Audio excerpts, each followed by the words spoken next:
Good morning, Mel. Gemma, good morning. Welcome to this morning's coffee brew. I hope you both had a terrific week.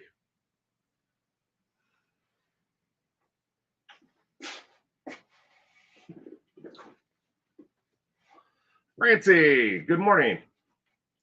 Welcome to this morning's coffee brew. I hope you had a great week.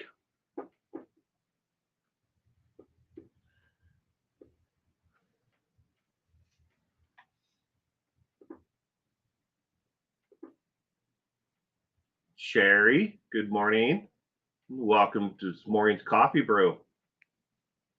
Thank you for being here with us this morning, Sherry. Hope you had a great week. I had a pretty low key, I guess you'd call it, week. Didn't do a whole lot of, work, a lot of work, but not a whole heck of a lot other than that. Seasons are changing. Fall is definitely in the air, at least where I am. It's the only time of year when the temperature, overnight daytime high and nighttime drops about 20, 25 degrees from the, between the, afternoon and, evening time. Pretty drastic. You could be outside, it'd be like 70, 80 degrees, and all of a sudden, boom, it's like 50. Will, your studio looks so cool. Well, thank you. You're only seeing part of it, but thank you, Francie. It's actually a lot bigger than people think. Hope all is well with you, Will. It is. And good morning, Sprinkled Donut. Welcome to this morning's coffee brew. I hope you had a great week as well. I am good, Gemma. I am good. I hope you are doing just as good. Just celebrated a birthday. You did. I didn't get to catch any of the live streams, but I watched them all afterwards. But this, back to what I was saying, Francie, this studio is 36 feet one way and 19 feet the other way. You guys, where this monitor is and the camera is, you guys are only seeing about, from where I am back that way, about 25%, if that. I'd say actually probably less, because that way to my right, which would, depending on how, I'm not sure how this thing broadcasts it, because everything, it looks backwards to me. So what is on this side is actually my right, and that's my left. But on that side, that way, about 5 feet is the bookcases that are normally behind me and other, live streams. But that's 5 feet that way. Yes, my birthday was last week. This week I've been sick. Oh, I'm sorry. Sorry for lack of content, but I've got some new Elvis clothing I need to record. Oh, cool. Well, I'm sorry that you were sick, Gemma. It happens, though. I know I'm going to get sick soon. I got an 8-year-old who just brings home everything. You were shocked coming from Florida to northern Michigan, opened the curtains yesterday and saw frost. Allah, Mike. Allah Akbar. Allah be praised.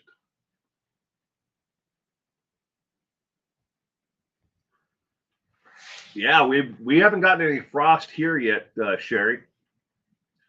Hopefully, I get all the pumpkins and melons out of the garden before the frost hits, though. Well, on my screen, Francie, everything looks reversed. Like the words on here, it's all backwards to me. That hat, that's right there. That's a 411 now hat.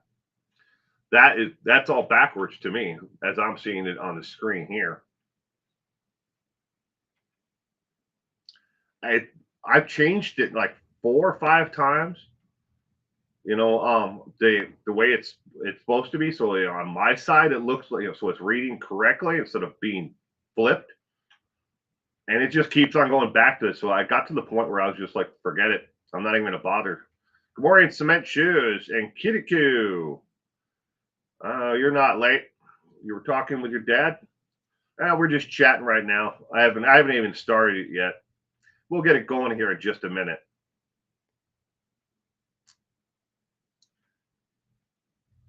All right. Well, I guess there's no better time than the present to get this morning's coffee brew going.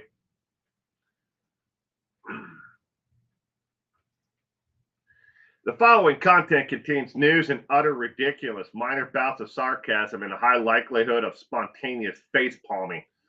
Viewer sanity may be challenged. Laughter and a high probability of tears proceed with caution. A comfy chair and possible snacks and wine or alcohol may be needed. You've been warned. But in all seriousness, this content is restricted to the age of 16 years of age plus. Nor myself or the advertisers who place ads on this content are responsible for anyone under the age of 16 accessing it. I need to say that again.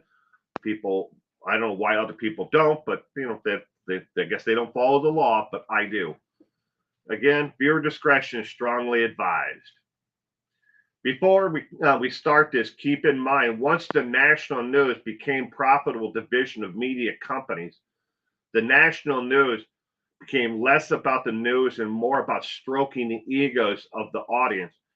If you think that I say this and I read this off every week, if you think that I'm actually joking about that, go download Ground News, GROUND, Ground News, and look at how any single event in the world is being reported. They'll tell you how the left is covering it and how the right are covering it, and how they use the different words to move an audience in one direction over another, just in their headlines, and how they actually phrase things in an article.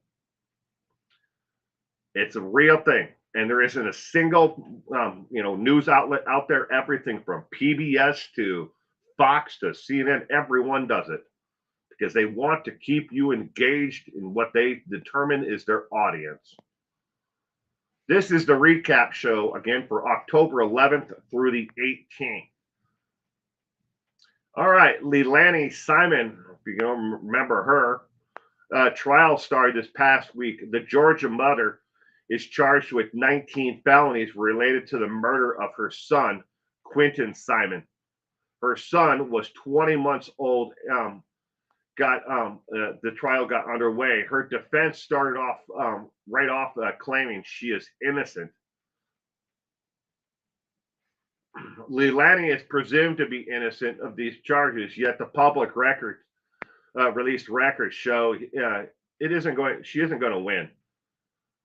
We all know what she did and why she did it. She gave give her the needle now and save us all the money and time. In case you're not familiar, give you a little bit of more background on Quentin Simon. Quentin Simon was 20 months old when he disappeared and eventually was found murdered and dumped into a dumpster and then ended up in a landfill.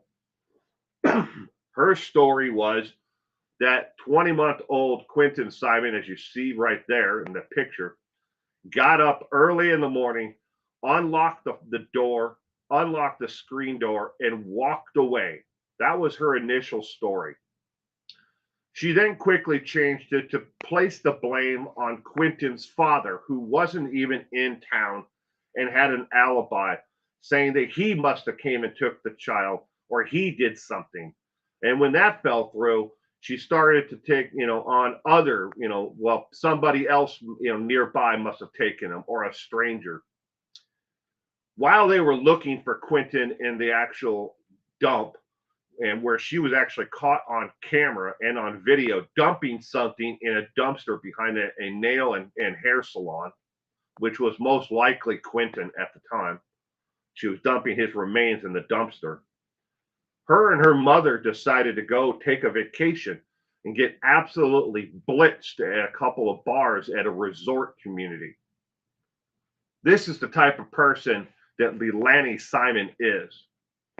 There is so much mounting actual evidence, not circumstantial, but actual physical evidence, including forensic evidence, that is damaging against her.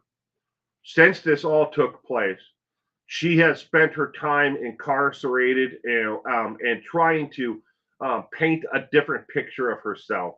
She got her GED while in jail. Hey, look at me. I'm bettering myself. I have a GED now. There's nothing wrong with a GED, but she's using it as more of a, spin this in a better way. Look, I've taken up AA. I'm no longer an alcoholic or a drug addict. I've cleaned up my life. Yeah, Candace is a real piece of shit. Sorry for my language, Mike, but you obviously understand that as well. Well, Candace Wells is as well, but a different story. But Lanny's mother is a giant, piece of, excrement. But that you can click on the link there if you want to watch it. Now, the next one I want to tell you about is out of Michigan. This may have only happened to one individual recently, Hussein Murray, age 72. But the two men, you can barely see the other one who is in yellow behind the guy over there with the yellow vest. They both came to his door and passed themselves off as DTE workers, which is the department of that regulates electricity and gas. And they said that they were there under the ruse that, he's holding a clipboard there in his hand that says that they have a work order to check his meters, and his electrical inlet. This is unfortunately what happened. They ended up killing this man. This is the second suspect who you couldn't see initially, who was behind the first guy. Neither man has ever been employed by DTE, but had a vest. They had fake credentials showing that they were DTE employees, but neither one have ever worked for DTE. They got the homeowner to open the door, and it was supposed to rob him. They took him to the basement where they ended up killing him. The FBI, in this case, said that this, along with additionally, over the last 4 years, there have been 100 plus robberies, or where someone has come to the door as a fake inspector or a delivery driver of packages that must be signed. And what they're trying to get you to do is drop your guard and open up the door to say, just have to sign for a package, or open up the door because they need to check because you may have a faulty circuit breaker that tripped or blew in your house. But this has happened over and over again. That 100 plus robberies has happened not just in the state of Michigan, but in the United States, and it's a growing trend where somebody comes to your door and as a ruse of either from the gas company, they're from the electric company, they there's a water main or something like that broke, and you may be getting contaminated water flushed back through your home. You have to educate yourself. I mean, first off, if there are fail safes in line, and it doesn't matter if you live in a mobile home or an apartment complex or an actual physical stick built home. You can get some contamination flood back through, but there are fail safes in line.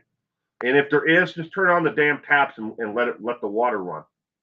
But anyways, and same thing with the electrical. If someone comes to your door and says that they are there to fix an electrical issue. You may have a circuit. You just say, fine, I'll call somebody else, but you don't have to open the door to someone like that.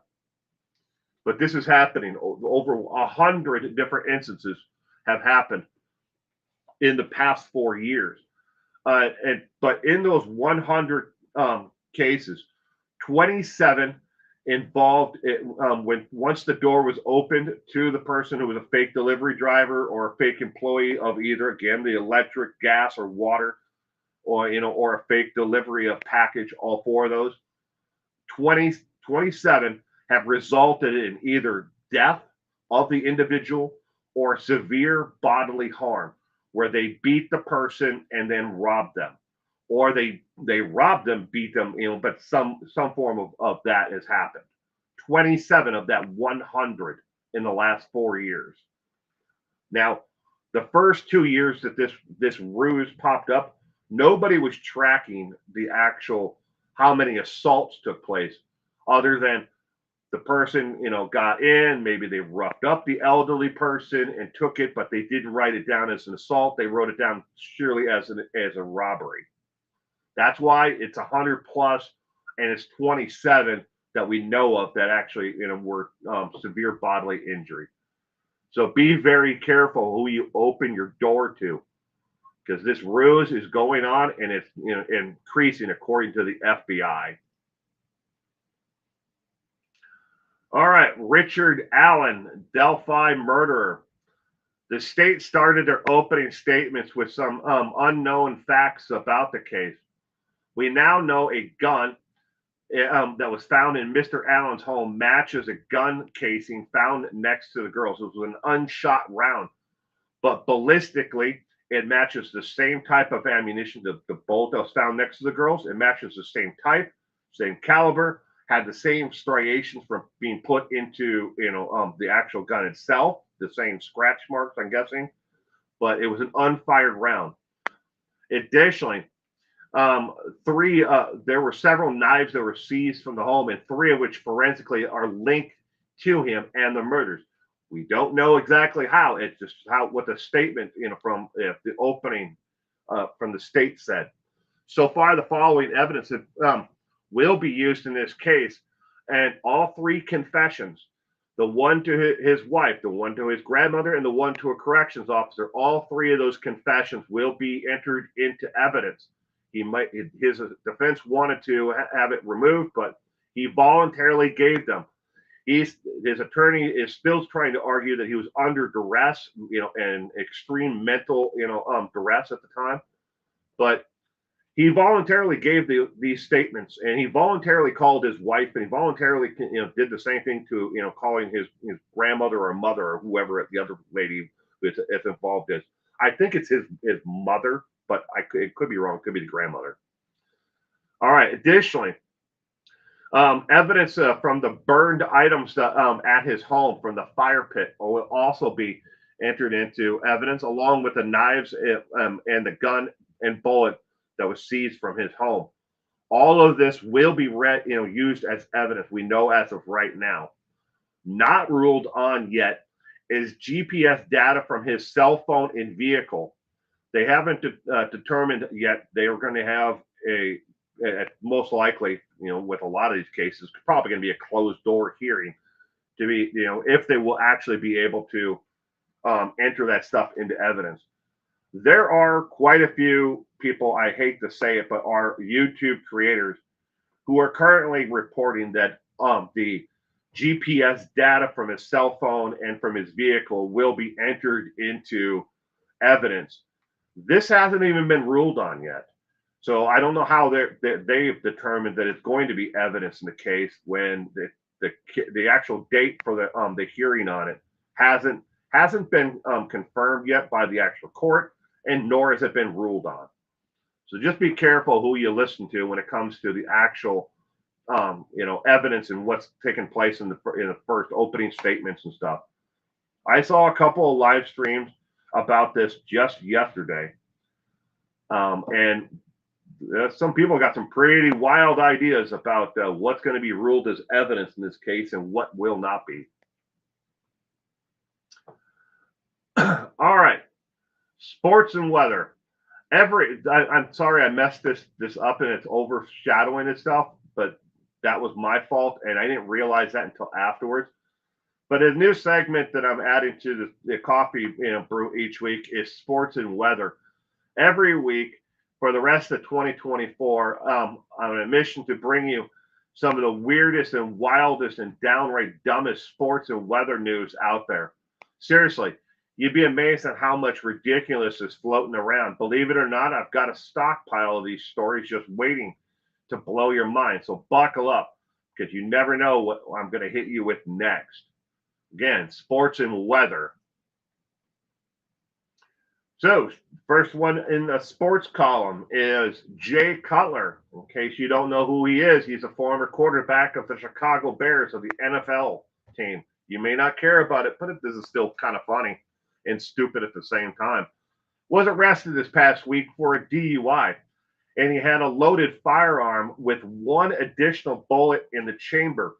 Since he had one in the chamber itself, obviously it's not like a revolver. It was an automatic, or semi-automatic handgun.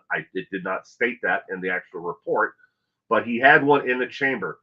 It was already a felony to be in possession of a firearm while under the influence of alcohol and being intoxicated past the point of a DUI.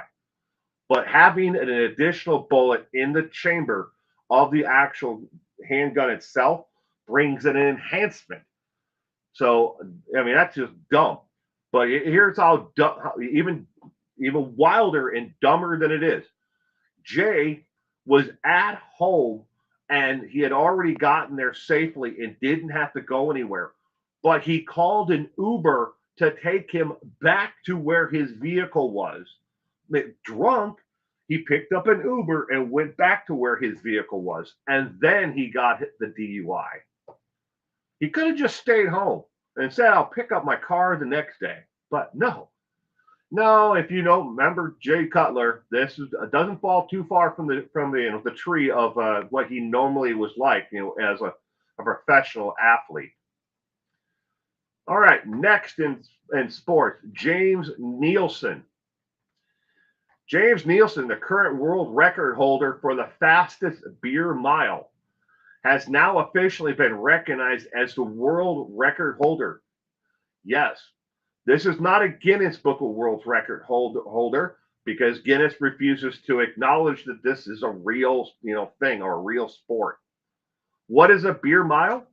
It's a marathon where the individual must consume a beer in so many intervals along the way. James Nielsen is now currently the world record and recognized record holder for the fastest beer mile. He has to drink so many before, and then in intervals along the way, he has to consume beer. But he is now the world record holder, according to, again, not Guinness, but another organization that keeps records of these stupid sports. Or maybe, yeah, I call it stupid, but hell, I'd try it. I ain't going to be able to run that far, but I mean, I would try it anyways. Probably finish, second to last because my friend Tim would finish last. All right, next is weather. The annual mud frog toss. Yes, ladies and gentlemen, that is not only a sport, but this is a weather incident too. The annual mud frog toss has been suspended because the ever-changing weather pattern around the Helena, Georgia, and Helena Forks area in Georgia. They simply have had too much water and not enough frogs this year. The pie bake-off and the frog leg soup contest will continue to take place as scheduled. But there is an actual sport there where people go and they catch frogs. That's part of the entire competition. You must catch your own frogs there. You can't bring your frogs from home. You catch your own frogs, and then you throw the frog. Most people dispatch the frogs before they throw them, and then because that way they don't leap off after you throw them. And they're not throwing them into like the woods or on a parking lot. They're throwing them out into like a swampy area. and then they mark them with sticks, and whoever tosses them the best is the winner of the contest. And it's broken down by different ages in sex. There's a female class, there's male class, there's teenagers, there's young, 20 to 30, 50s, 70s. I'm not joking. This is a real damn thing. You can Google it yourself. It's called the Mud Frog Toss in the Helen Forks area of Georgia. But too much water and not enough frogs. Maybe next year it'll be back. But the pie bake off and the frog leg soup contest is going to be handled. All right. Now it's time for you to put on your thinking caps. Can you find the real news story? Here's how it all works. I will present you between 1 to 3 different stories widely reported on the internet. And again, in order for these to be widely reported, they must have at least 10,000 shares. They must have at least 10,000 likes or, retweets or whatever, some variation of that. You only have to tell me which one is real. No need to tell me which one of the stories are fake. So put on your thinking cap. At the end, I will tell you which one is real and a link so if you want to, you can read more and learn more about it. All right. So grab your popcorns and buckle up because we're about to dive into the wild world of stories that started as a tiny nugget of truth, but somehow got stretched, bent, twisted, or something into something else entirely. It's like playing a game of telephone where the final message is about a cat in Paris, except the original story was about a dog in Nebraska from the wrong year and the completely different plot line. It's almost as if the truth said, nah, I'm out, and let the chaos take over. So pay attention because this is where the fake takes the facts take a vacation and the fiction is throws a party. Story number 1. A 41-year-old man from Tulsa, Oklahoma, has been arrested for the 100th time in the last 20 years. Yes, 100 times in the past 20 years. This man has served a grand total of 1 year, 8 weeks, and 6 days in jail, but has paid over $78,000 in fines and court costs. In the 100 arrests, he has 39 public intoxication charges, no DUIs or assault, but he does have 2 theft charges. Is this a real story from Tulsa, Oklahoma, or is this a fake story? Again, widely reported on the internet. And I might also add, ladies and gentlemen, when I say that these stories are fake or real, these are not stories from the Onion News Network. These are real stories that came up on the Associated Press and other news channels, not the Onion. All right. Is this the real news story or is this one fake? Story number 2.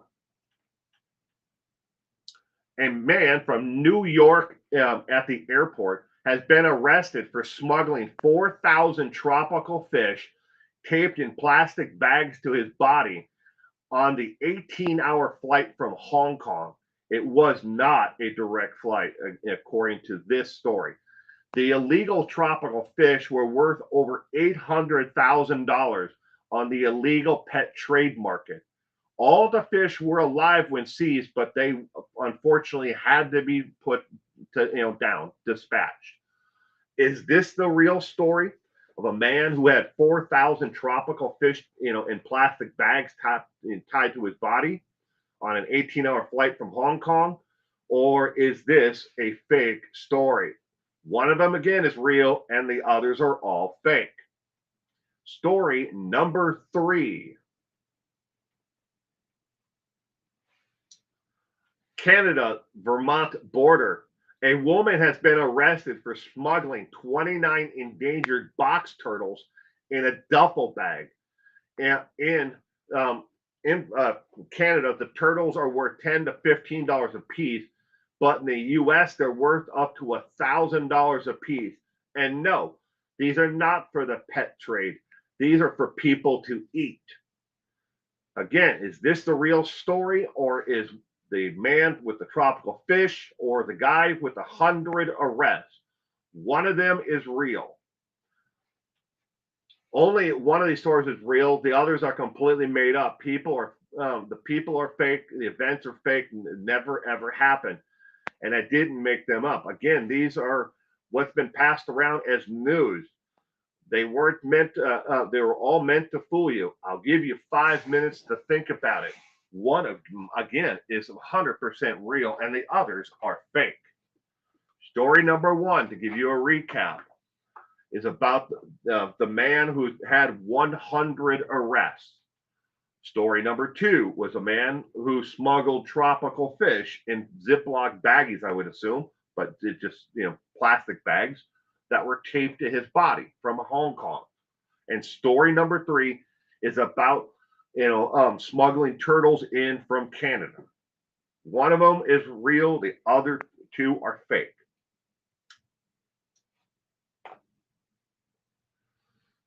Smoke 'em if you got 'em. Francie, a real story from Andy Griffin.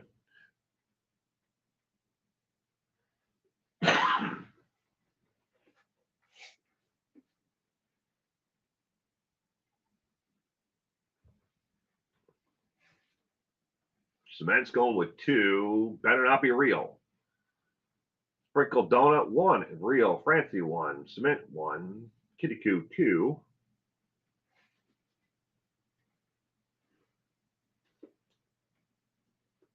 Ernest T. Bass. Da-da-da.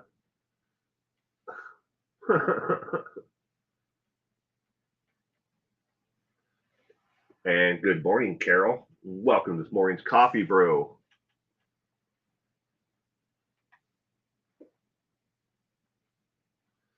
I truly hope you had a great week, Carol. I hope you're doing well.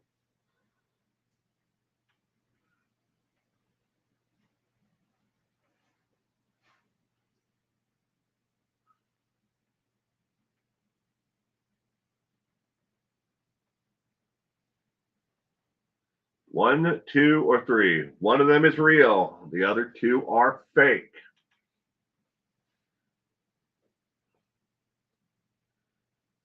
One of them is real. And I will give you the circumstances behind the fake ones too, along with the real story.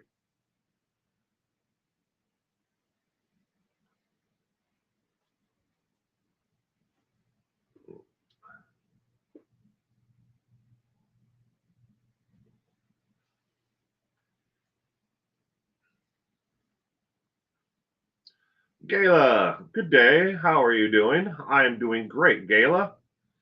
I hope you had a wonderful week. Glad you could be here with us today.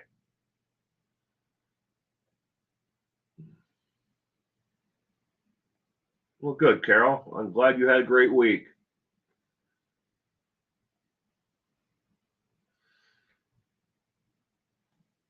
All right, ladies and gentlemen, which one of the stories is real? The real story is story number 3. Number 3 is the real story.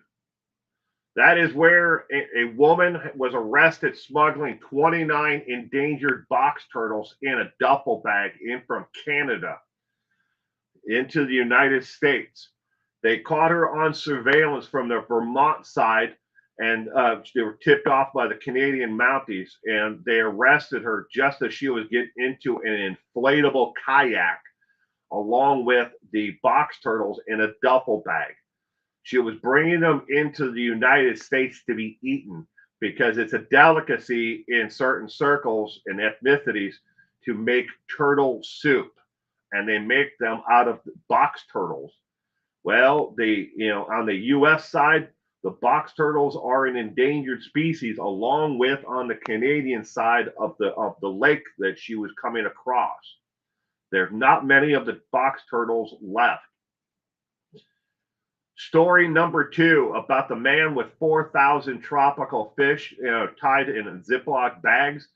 This story was originally about a man who was smuggling in birds, not fish, birds from Hong Kong. He had them in around his waist area, and he had them in little like plastic saran wrap that could breathe, but their beaks were tied shut so they could not make noise. But the birds, again, if when brought into America, if they were to be used on the pet trade and sold, they would have been worth about $800,000. But he was caught, not with 4,000 tropical fish. I do not remember what the real story is on how many birds he actually had, but it was, I think, like 100 little tiny birds. Story number 1 about the man who had 100 arrests. This was actually a woman and not a man at all. And it wasn't over a 20-year period. It was over a 40-year period. She had amounted 100 arrests. And almost every one of them, not just, 39, but almost all of them were for public intoxication. She was not a homeless individual. She had a home that was paid for. She lived in a mobile home court. But that has nothing really to do with the story or any bearing on it. She just loved to go into town. She would buy liquor and get absolutely blasted in the town square park. And then they would arrest her.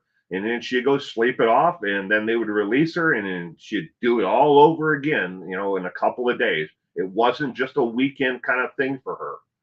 But she did rack up 100 arrests over a 40-year period. Almost all of them, again, for public intoxication.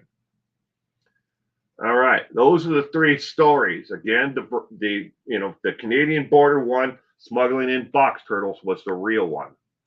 And if you want later, or probably now, if you want, depending upon the device you're on, you can click on the Associated Press news article there and read more about it. Tomorrow, Sunday, this week, we are doing trivia on Richard Allen, the killer of innocence. This is the first time I've ever, in all of the trivia nights that I've done, I've never covered a trivia night where a case is ongoing, is currently in the court system. I have done my due diligence and ran each and every one of the 20 trivia questions past my attorney to make sure that I'm not going to release any information that is not publicly known already. So all of the 20 questions that will be on the trivia night, along with the did you know questions, have all been cleared to be in the public forum. You may not know them, but they are all out there and have come out since his actual arrest. Again, trivia night tomorrow is at 4 p.m. Pacific Standard Time, 5 o'clock Mountain, 7 o'clock on the East Coast. But Richard Allen, the killer of innocence, is tomorrow night's trivia.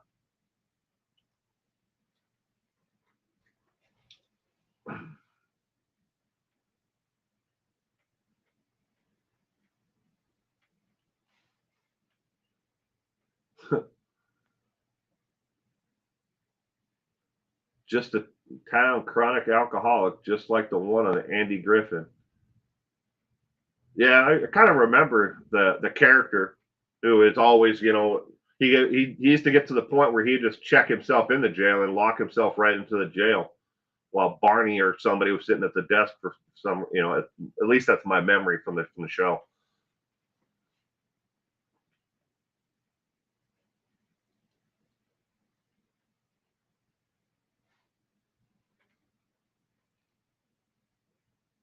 Your grandson is adorable. I bet he is, Gayla. I bet he is. My 8-year-old is growing like a damn weed. Yeah, I think I'm gonna have to stop feeding him or something. I just went through his clothes the other day, and I got a whole other box of clothes. I have to go to Goodwill. He's outgrowing them all. He's not getting round. He's getting long. Every day he comes home, and the first thing he does, he walks in the door, he starts eating. He doesn't stop eating. It's always something. Boy's gonna eat me out of a house and home.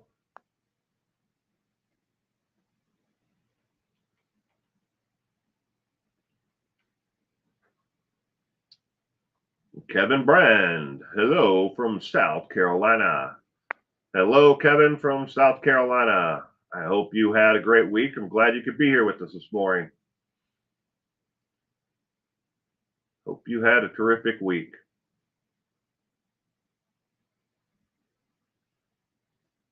Otis, yeah, Otis, Carol, thank you. Otis would just get drunk and check himself in. He just walked right into the one little jail that they had on the Andy Griffin show. Just think how long ago the Andy Griffin show was on. You know, when that all that was taking place, time wise. When it was on TV and when it was set, and then where Ron Howard is today. Little Opie is now a director. And all the the people who have passed from the show. We'll get ready for your food bill to go up in the next few years. Oh, Francie, it's already almost doubled from where it was. But my son keeps on eating like the same things over and over again. He has his comfort foods that he likes to eat. It's mainly chicken. He likes chicken, a lot of chicken, and different ways. I make it and I pre-bread it and then I put it in like gallon freezer bags and I put it in the freezer. Or he just he likes it just cooked and sliced, and then he uses it's kind of like finger food to him. That and Totino's party pizzas and French toast. Boy, can he put that stuff away. It's like every morning, I make him breakfast before he goes to school. I make him, either pancakes, French toast, or waffles or something like that. Scrambled eggs, bacon, and strawberries or oranges slices, and he'll eat all that. And then he'll go to school, and then he'll eat an entire breakfast there.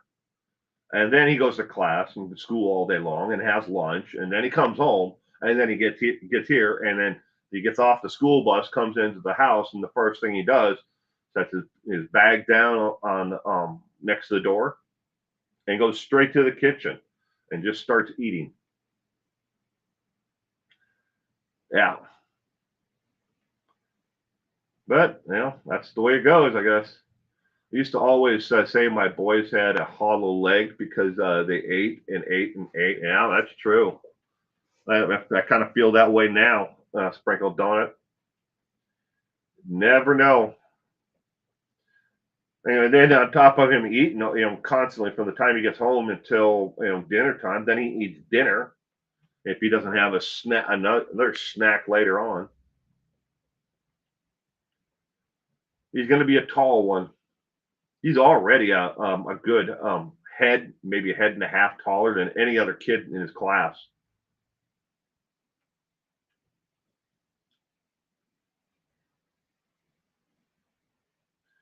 You're still sore from being in the car for over 4,000 miles. That's a long ways from Cali to to where your grandson is.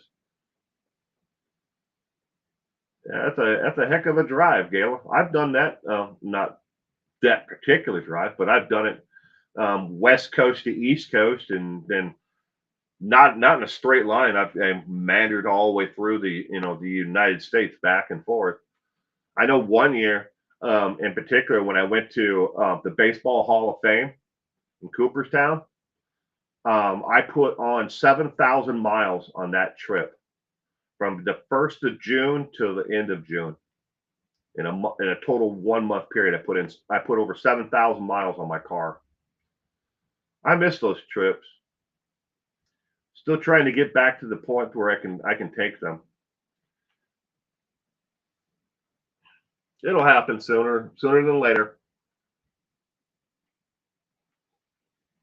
And your hubby drove all that? Dang.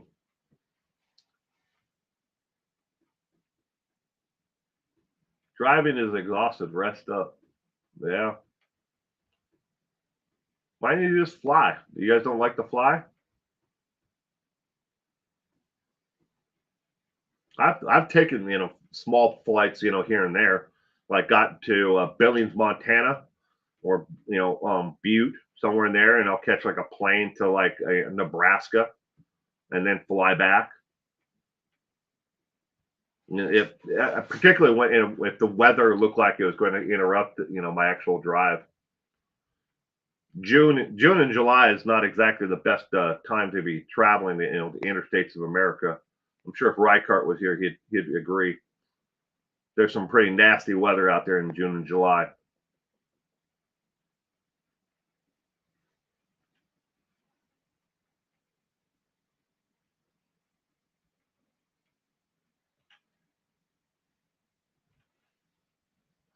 Good morning, Broken Justice.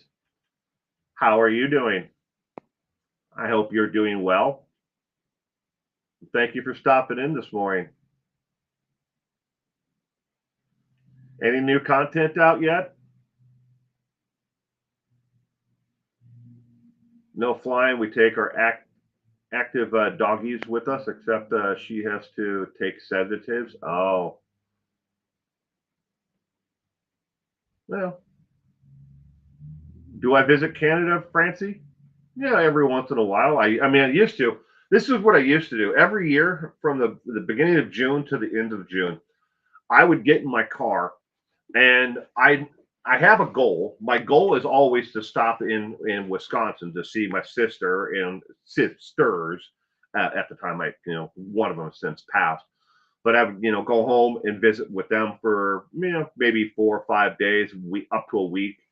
But I would watch minor league baseball games across America, and if I found a tiny town with that I liked, maybe I would stay 2 or 3 days, watch baseball one night and just hang out in small town America, go to a diner, and just relax with small town America. Because if you ever want to find out really how people are feeling in America, go to a diner in like a town that's got like 150 people that's off the interstate someplace. You want to find out really what people are worried about and what really matters to them and what they're really thinking about and who they really think would do great as a president of especially since it's an election year. Go to a small town America. That you will find a completely different set of things that people are worried about, and it has nothing to do with who put out the best commercial or which one stood on stage and danced for 30 minutes in a town hall meeting. That has very little to do with what they're doing, what they're thinking about, and what matters to them in their life. So that's what I would do for the entire month, and then I would go from there to from one town to another, do sightseeing, watch baseball games. And the reason why I always picked minor league baseball is because those kids are working their butts off because they want to make it to the majors. They want to get up there. They want to have that $1 million a week paycheck. Where they might be making $16,000 and sleeping on a couch, and there's 8 of them in a 2-bedroom apartment.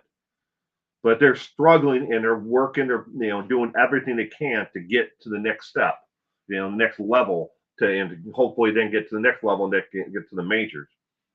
So there is no decided to take the night off. I just don't feel like playing like some people in the majors do, or they just kind of like half-ass it. No, these kids were working their butts off, so that's what I like to do.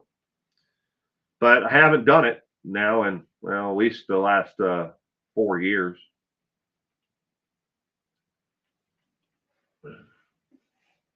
Getting ready for Halloween.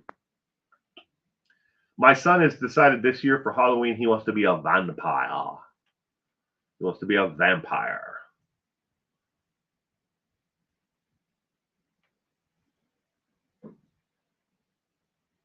Oh yeah.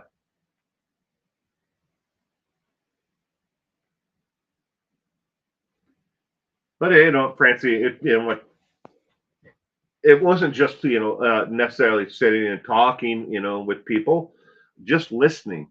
That's one of the best skills that anyone can ever have is just listen. You can learn more about, what's going on, here and there, across this great country of ours just by listening. And I would do that, just sit and listen, have my breakfast, a couple cups of coffee, walk around, maybe talk to people, it's small little mom and pop shops that are, trying, struggling to make it through the next month, and as opposed to going to Walmart and buying everything that you need. You love listening to me talk. Well, thank you. One of my girls is going to be a monkey, and the other is going to be a chicken. Okay, the interesting choices there. A monkey and a chicken. Yeah, my son decided he wanted. We bought the entire outfit that originally what he wanted to be was. I can't remember the guy who he used to have like a kids show. I think he was from. I want to say Europe, maybe narrowing it down, Scandinavia or something like that. He wanted to be this the guy has since passed. I can't remember what his name is though. But he wanted to be him for Halloween. So we bought the entire outfit and then he changed his mind. So it won't fit him next year the way he's growing. I went to some cute diners while visiting Arkansas. Everyone knew each other. Life is so different than California. Oh, that's absolutely true, Gayla. Absolutely true. They have those blow up costumes. Oh, that's so cute. Will was the first person who came to my live Halloween 6 years ago. Oh, Mr. Rogers. I can't remember the guy's name though. I'm sure if I put a picture up, everybody would be like, "Oh, that guy." You would know who he is. He had a show, it was like Fun Time or something like that. He's since passed though. But anyways, yeah, he won't fit the costume next year. So we're gonna find it. And it's never been used, so we're gonna find a friend of ours, who has a child that's younger, and maybe they want it.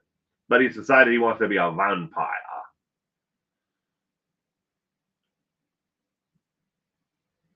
Your son lives in Arkansas or Arkansas. That's cool.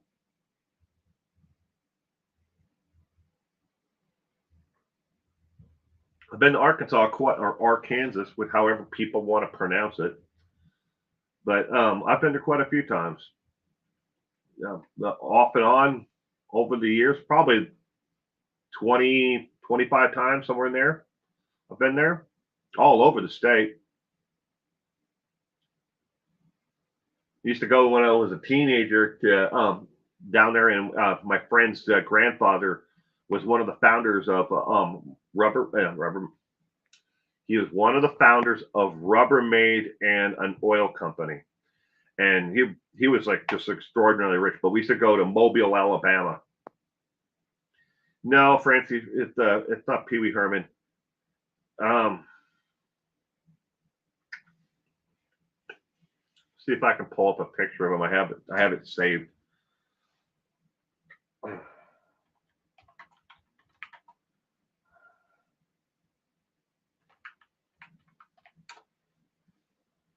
That didn't do it. Nah, that ain't gonna work. Arkansas.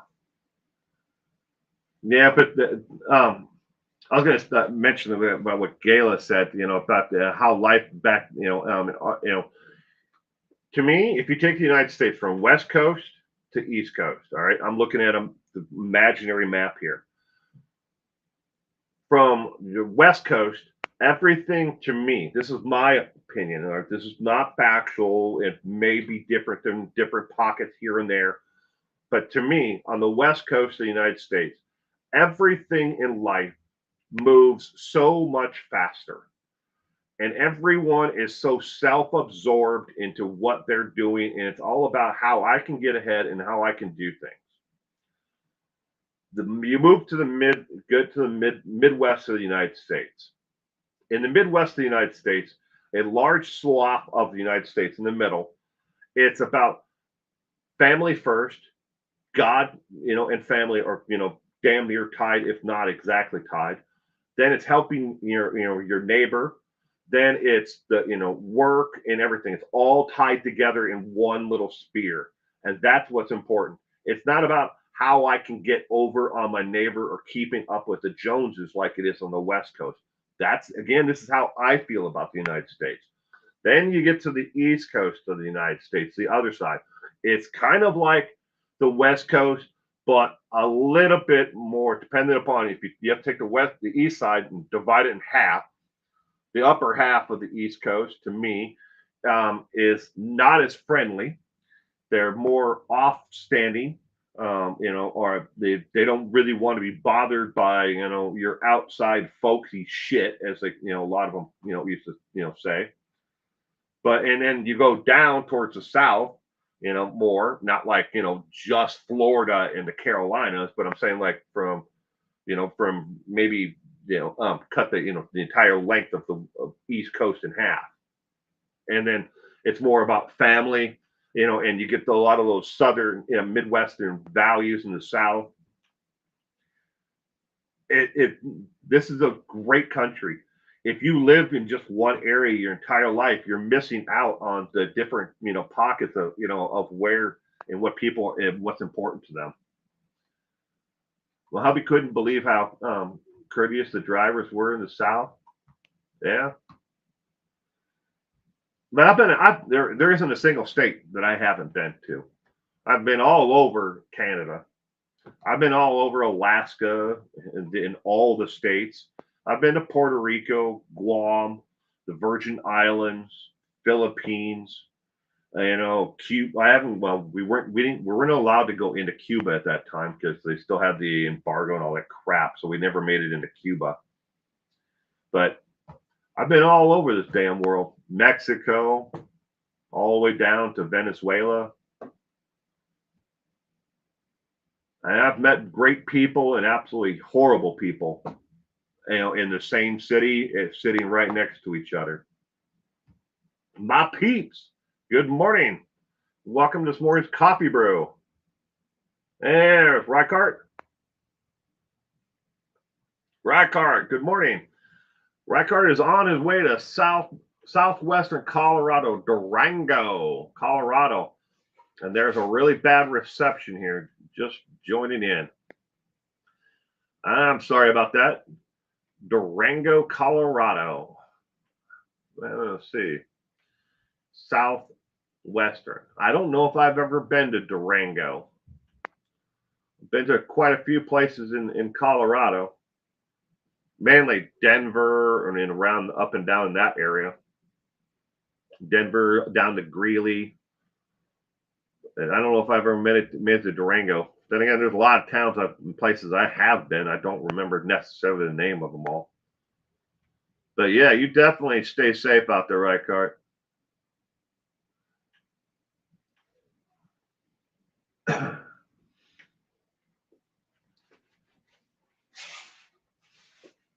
Closer it gets to the holidays, the more people lose their effing minds and they're out there on the roadway. Or everybody's in a rush. Got to get to here, got to get there, got to get it, everything done. Not thinking about what they're going to do next. You want rude drivers? Go to New Hampshire. I'll tell you, peeps, some of the rudest people I've ever met in my life on the roadway are in the Seattle area. No joke. I used to have to commute from the suburbs into downtown Seattle every day when I lived there. And the office for the company I worked for was just off of 3rd. So the place I parked, I had to pay monthly to park there because I never knew where I was going to go. So I couldn't just take light transit there because where I needed to go, I might have to go 20 miles this way or 60 miles that way.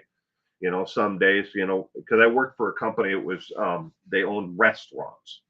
Okay, so I had to pay for this. It wasn't, but I paid more for the damn privilege to park my car than I did from my mortgage on my condo. But some of the rudest people I ever met in my life were in the Seattle area. Wouldn't let you merge unless if their life depended upon it. Everybody was, horn happy, stressed to the max. I've driven in New York City and never experienced, his hostility on the roadway like I did trying to get into downtown Seattle. If anyone needs a Halloween movie, I recommend The Vampire's Kiss. Isn't The Vampire's Kiss with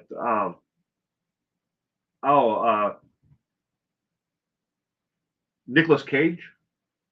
Is that Vampire's Kiss? Is that Nicolas Cage or is that Tom Hanks? Not Tom Hanks, but Mission Impossible. I can picture the box. I'm probably wrong though. Small towns and everywhere knows everything about you.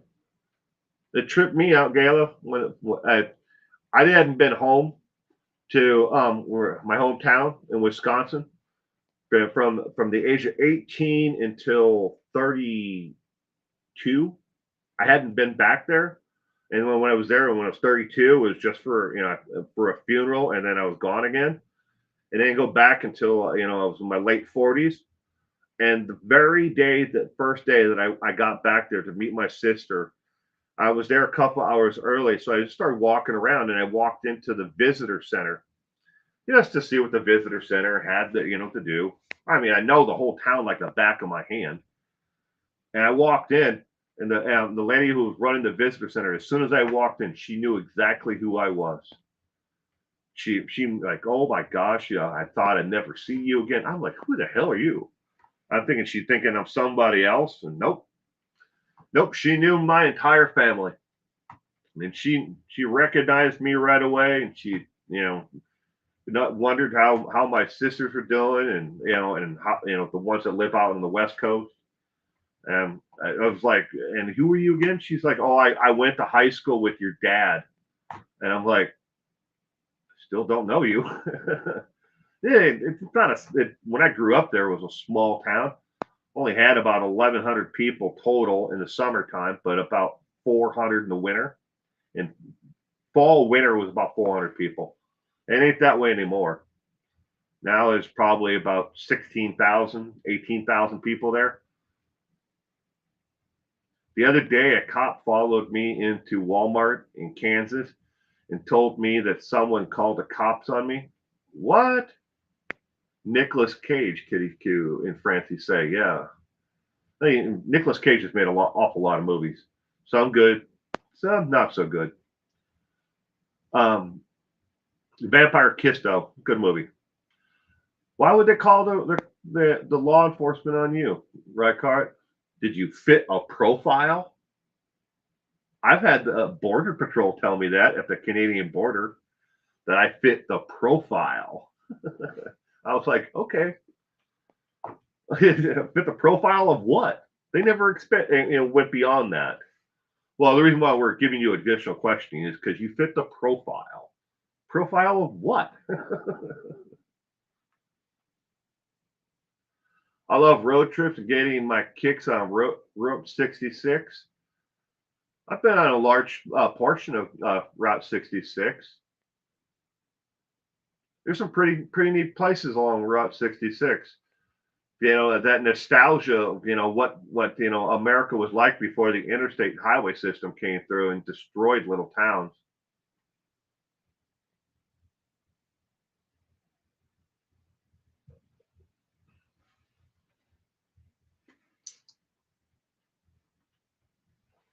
Yeah, right, Cart. Do tell. What happened?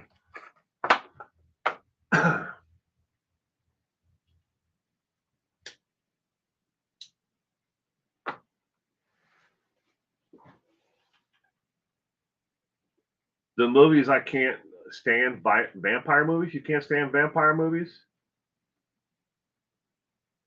Well, not if I wouldn't. It all depends on what you're really looking for, my peeps. Some people don't like zombie flicks. Me and my wife collect them, especially on on DVD. Getting harder and harder. But the only places we can find them, a lot of them nowadays, is on eBay. And I hate having to go on eBay to have to buy DVDs. But Amazon used to be able to get the digital and the download, and then you can buy the DVD itself. A lot of like the older, more obscure titles, because that's what we're after, is like the B rated movies, not like ones that were major zombie flicks, but the B rated ones. We've got almost all of the George Romero and the major the zombie movies, and then from around the world we collect them. And there's some really really bad ones out there. I mean, not like The Room, not that bad, of a zombie flick. But if you've never seen The Room, yeah, that's an awful movie.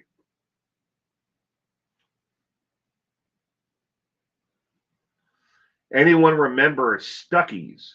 Is that a diner? Stuckey's Diner?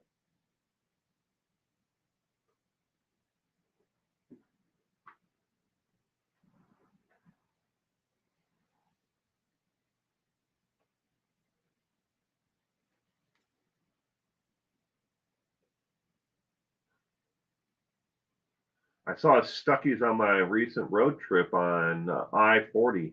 Hmm.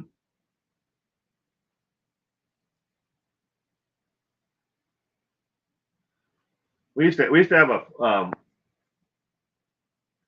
it's kind of weird, I don't know, maybe this will make sense to you or maybe it won't. But growing up where I did, I always thought that White Castle was everywhere. It was everywhere as far as I was concerned when I was growing up and a teenager and young adult. White Castle was everywhere. Then I moved out to the West Coast and couldn't find a White Castle if your life depended upon it. But you could find White Castle later on in the freezer section. But you couldn't find a White Castle restaurant. Apparently, there's a White Castle in Las Vegas now, but they've never expanded beyond that.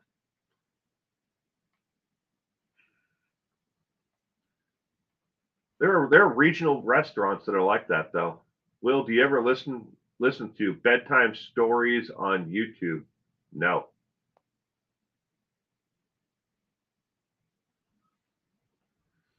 You like Love's truck stops, huh? More than Bucky's? Have you ever been to a Bucky's, Gala? We have a Dodge's Chicken near you. Hmm.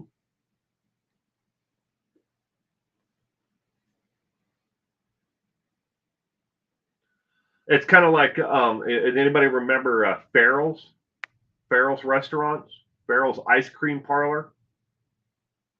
From the age of I don't know, a toddler all the way up until I was 9. Every birthday I ever had, we always had at Farrell's. Every single one. And they always, in the little tiny kid, you'd get up with a giant thing of ice cream in front of you. When we first moved to where I live now, they had a Farrell's, but the Farrell's since left. They were in the mall of all places. You had to park in the mall parking lot, walk into the mall, and then walk all the way to the middle of the damn place to get to the Farrell's. They're still around. They're just not as prevalent as they used to be. The officer said that someone in Walmart saw me driving on Walmart's lawn, and that was false. Oh, wow. Have I tried the frozen burgers? They're good. Yeah, I have, Francie. The cheeseburger, the jalapeno, and the regular burgers. I've tried the 3 of those. I bought a box of the veggie. They have vegetarian ones too, like sliders. And I bought it for my daughter, but she wouldn't eat them. There's one ingredient in there that she refuses to eat. I can't remember what it was. If it was more the soybean or MSG or something. There was some ingredient in the vegetarian ones that she wouldn't eat.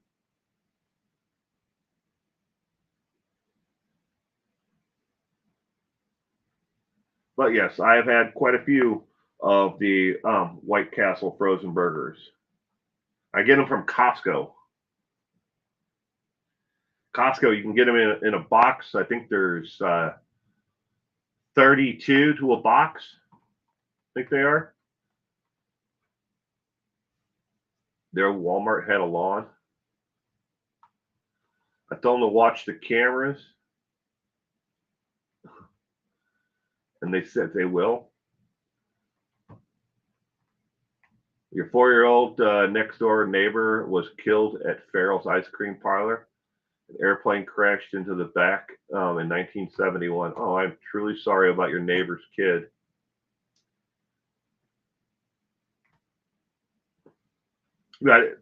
I've got photo albums it wasn't just me. It was all of my siblings. We all had our birthdays at Farrell's ice cream parlor. And my dad died when I was 10. But up until then, I mean, until he got the last year of his life, he was pretty sick. So we didn't celebrate any birthday parties. A mountain of ice cream with the little plastic animals all over it. The zoo at Farrell's. I don't remember the names of them were. I just remember, I'd get like this glass ice cream dish with like the 3 mounded scoops of ice cream. And then it had all the syrup and whipped cream and cherries and, everything else was on it. And it was just like, oh my gosh.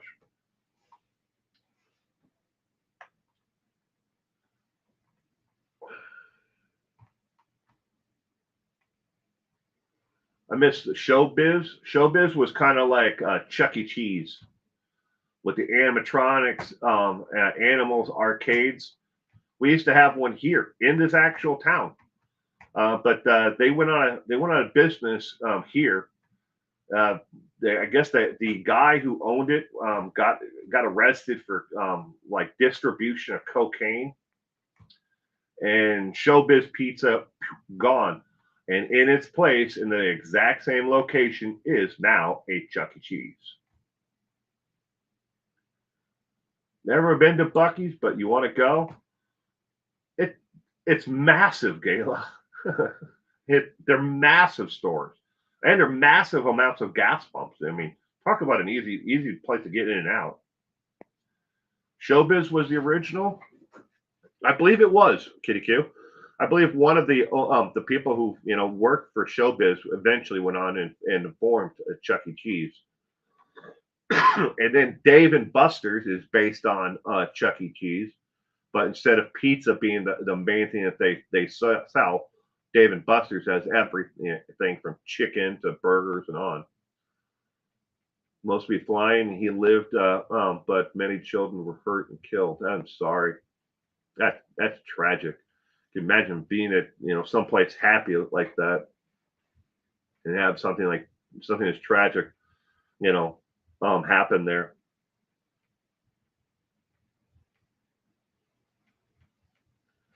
But if you ever get a chance, Gayla, go to a Buc-ee's.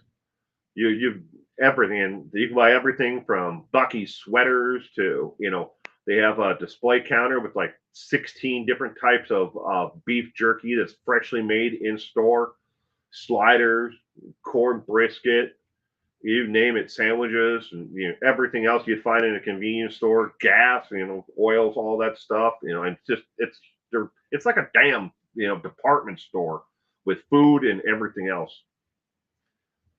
And they sell gas. Isn't there a great documentary on YouTube about Farrell's tragedy? I don't know. I would guess there probably is, Francie. It's like when I started this YouTube channel, a friend of mine who been a great mentor for me over the years told me there is no new idea on YouTube. Every idea that could possibly come up has already been done by somebody else. Maybe they did it and they ran it, and it's a series and then it didn't gain traction, so they quit. But there is no new idea. Everybody is stealing ideas from somebody else to try to make it to the top. So whatever you do, he told me, be yourself, because that's what people want. They want to see you. Your personality is what people are going to want to tune into. So that's what I've always done. I've always been me. They don't have Buc-ee's where I live. I noticed they are building one on I-40, I think in Amarillo, Texas. I wouldn't be surprised, Gayla. I have a dash camera and I have proof that I've never drove on their lawn. My tires were dry and I took pictures of my dry tires for proof. The officer left after I told him that information. Well, that's good, right, Cart?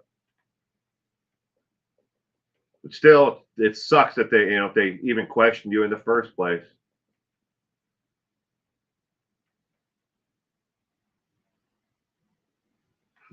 There is a documentary about the Pharaoh's tragedy.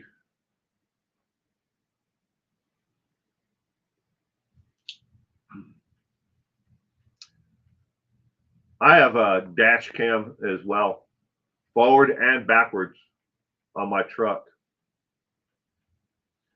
I mean, my truck is not as big, obviously, as Rycart's, but Rycart's is slightly different classification of truck. Mine's a pickup truck. Rycart's has a few more extra wheels,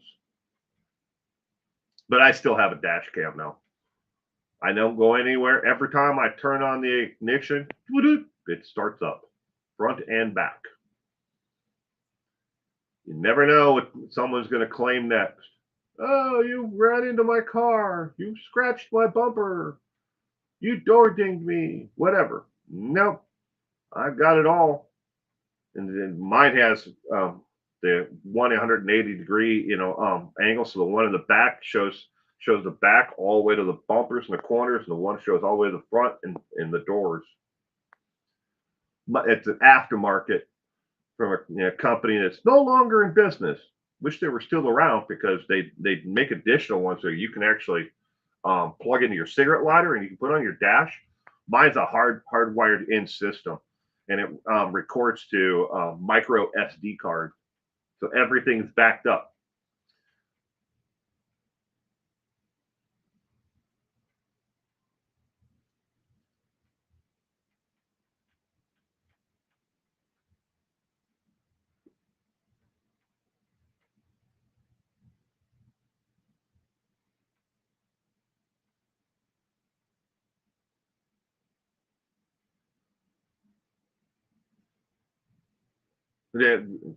I would assume that Rykart, when you pulled into the Walmart, you probably had your trailer with you, so it was your truck and your trailer.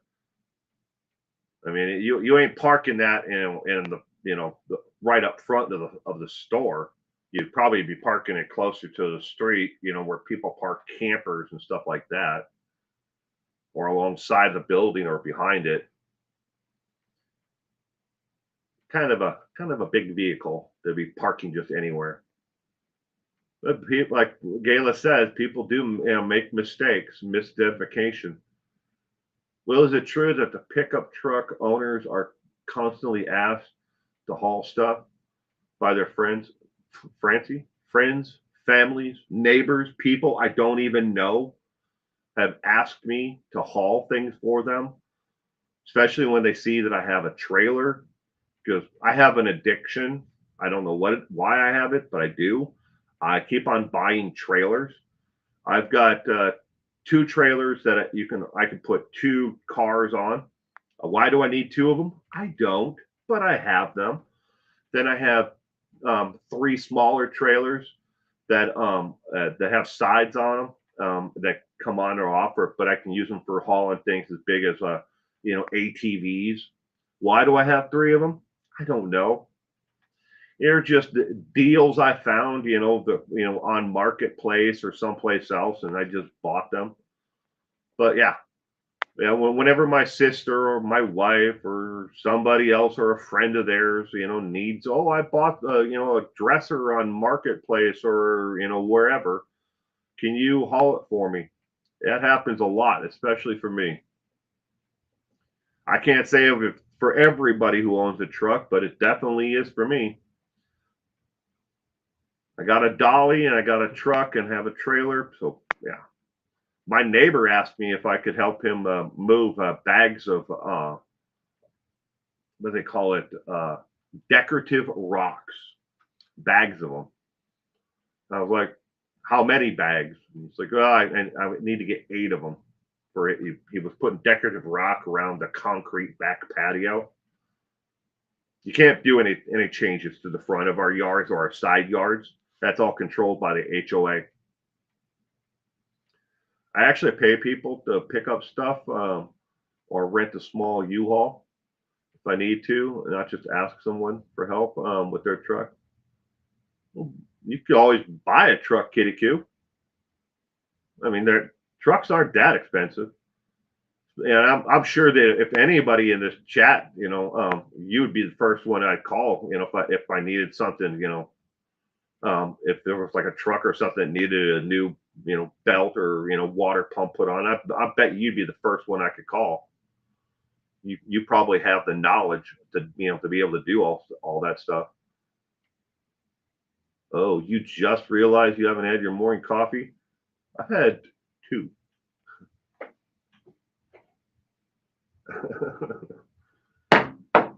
2 cups. Poor Will. Yeah, Gala, the HOA I live in, it's got its positives, it's got its negatives. Overall, I would say it's positive. This entire studio, I would be in deep, trouble. That'd be the nicest way to put it. If they found out that I actually built this and I have this, because me and my friend built each and every section of the walls and the ceiling at his place, and then brought them here in pickup trucks and then assembled them here. Because you're not allowed to repurpose a garage, so it still looks like a garage from the outside, but it's not. But they do they are pretty picky, but they cut the lawns, so I don't have to do the front and side yard. There's that. I do have to water. They come by and spray for bugs. I don't have to do that. That's all paid for with my HOA fees. But it's got its good and its negatives. I mean, we can't paint the house whatever colors we want, which is a good thing, because if it came down to my wife, I'd be living in a purple house. She'd paint the roof and all the sides and shutters and everything else purple. Yeah, don't tell anyone. It's not the first time I've said it, Gala. My neighbors don't even know what I do. Yeah, well, they know that I used to work for the Associated Press. They know that. They've seen me in the courthouse. They know quite a few of my friends, are either attorneys or they're, district court judges. But they just assume that I'm still working in that capacity at some level. Oh yeah, Kitty Coo. She'd paint the entire damn place purple if she could. Purple roof. She'd probably paint the grass purple. Everything. That's what your hubby does. He delivers high-end furniture. Yeah, but the only thing I haven't bought so far, knock on wood, broken justice, is I have not bought a box truck yet. But I can't store all this stuff, all those trailers here at my house. There, 3 of them are at my mother-in-law's. The 2 car haulers are at my mother-in-law's there because she doesn't live in an HOA. She lives about, I'd say, a half a mile from us though. So she's pretty close. So, we can walk over there with my son. And then the golf cart trailers, the smaller ones, I've got one here in my garage. Well, I have 2 garages. This is all a studio, and it's got a shop on the other side of it. And then I have another garage that it was here. This was all built before I ever moved here, so that the second garage is detached from the house, you know, like this one is. They're not attached to the house itself. In Arkansas, there are several counties that won't allow you the dogs to come in. Some of the HOAs also. Hmm. Yeah. We don't have any real restrictions. That, we do have restrictions on what are called deadly or likely deadly pets. You can't have, you know, like Komodo dragons here. It's not just the HOA; it's the entire city.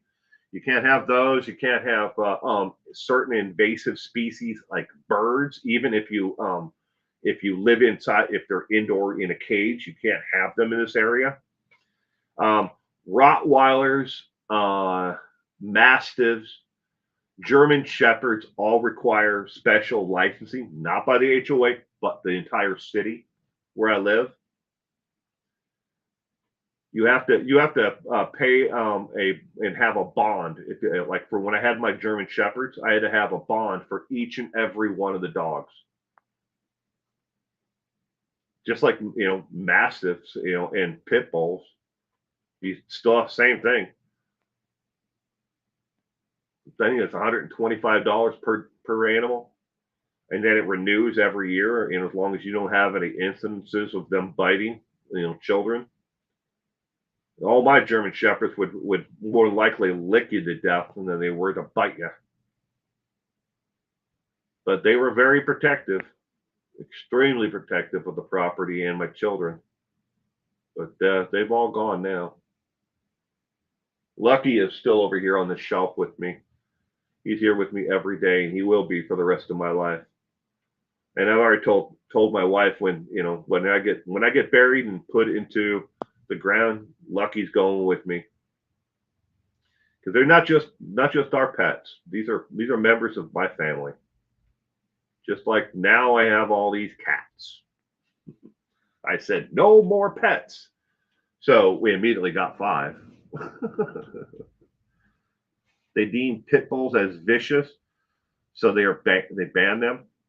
Sad, my Pitty is very loving and friendly, although she doesn't like other dogs. I used to take Lucky with me to the golf course. He'd just sit in my golf cart and just chill. Yeah, he was a good doggy. And now he's playing fetch, in heaven with all the others. But ladies and gentlemen, I need to wrap up this morning's coffee brew, and want to again remind everyone tomorrow night of trivia. And again, is at 7 p.m. Pacific Standard Time, 4 p.m. 4 p.m. That's 7. 4 p.m. Pacific Standard Time, 7 o'clock East Coast, 5 o'clock Mountain. But again, tomorrow night, all of the questions are on Richard Allen, the alleged murderer of Abby and Libby from Delphi, Indiana. All the questions are about him tomorrow night for trivia night. I hope to see everyone there. If you can't, make it for trivia night. I hope that you have a terrific week ahead. In the meantime, everyone, you all stay safe out there, and I will see you again soon. Bye.